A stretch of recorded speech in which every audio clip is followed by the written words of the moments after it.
গুয়াহাটিতে second দিনে আমি গেছিলাম কামাখ্যা মন্দির দর্শন করতে। হোটেল থেকে আমি যখন বেরোলাম তখন বাজে সকাল 8:30। মন্দিরের কাছে পৌঁছে একটা দোকান থেকে পুজোর জিনিস কিনে নিলাম। তারপর আস্তে আস্তে এগিয়ে গেলাম মেন গেটের দিকে।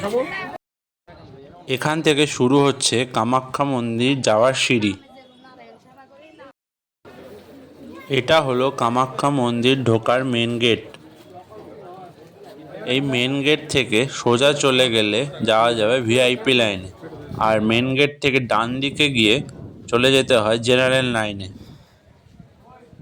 কিছুক্ষণ লাইনে দাঁড়ানোর পর আমাদের নিয়ে আসা হলো এই ওয়েটিং হলে।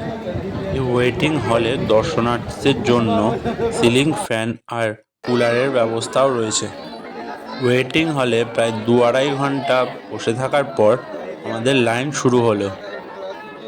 এটা হলো কামাখ্যা মন্দিরের পবিত্র শুভগয়া কুণ্ড।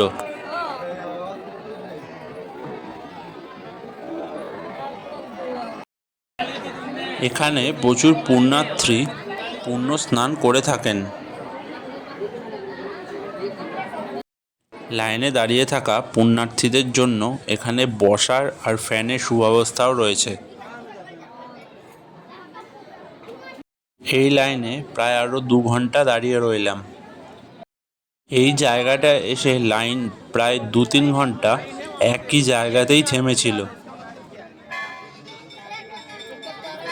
সকাল থেকে প্রায় 8 ঘন্টা লাইন দিয়ে আমি অবশেষে কামাখ্যা মায়ের দর্শন করে বাইরে এলাম। যারা জেনারেল লাইনে মায়ের দর্শন করতে চান তাদের আমি বলবো সকাল 3টে-3:30-র মধ্যে যেন এসে লাইনে দাঁড়িয়ে পড়েন, তাহলে 8:30 থেকে 9টার মধ্যে আপনারা দর্শন শেষ করতে পারবেন। এইভাবেই কামাখ্যা মায়ের দর্শন শেষ করলাম।